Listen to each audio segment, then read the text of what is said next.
Why on earth would anyone believe in the resurrection of Jesus? We're here in Cambridge at Tyndale House to speak to two guys who spend their lives studying the accuracy of the Bible to find out. What is the resurrection about? Did it really happen?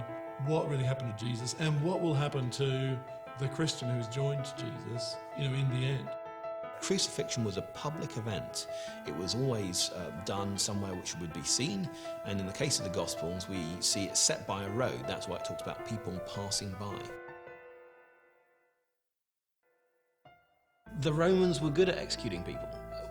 Their soldiers were professionals. They'd done it many times, and so the thought that they could crucify someone and somehow this person might survive, I think it is just ridiculous. It went on for a long time. They would check that they were dead at the end. This is what Christians believe. Christ died for our sins, but he was buried and he was raised on the third day, according to the scriptures. Well, what we can see clearly when we look at the accounts of the resurrection in the four Gospels is that they haven't been created by some collusion. They're independent accounts, so you expect them to be independent and different. That's not a problem. In fact, if there had been collusion, we would expect people to try to get rid of any differences between them and to make sure they fit very neatly together, which they don't.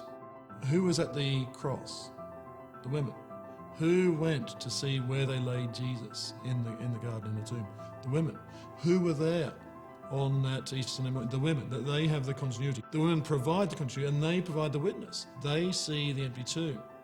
And Mary Magdalene does meet the risen Jesus. So this is a very unusual in the ancient world, that something so important will be witnessed only by women. Initially, of course, the disciples meet Jesus, the risen Jesus again later, and their witness is absolutely fundamental. But initially, it's the women, and that's absolutely abnormal. It would never be invented like this. So it's very important and countercultural, and not at all the sort of thing you would add in if you were kind of inventing stories about resurrections.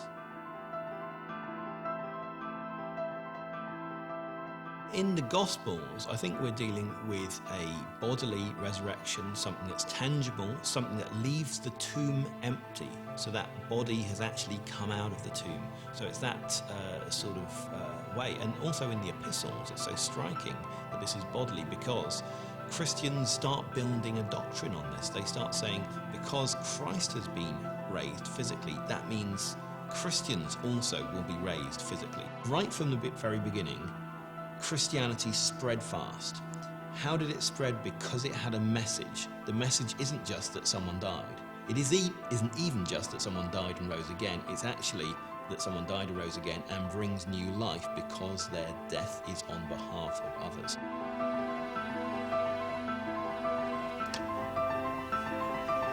So that's Easter, and now is a great time of year to be speaking to a Christian friend, going along to a church service, or even doing a course, something like Christianity Explored.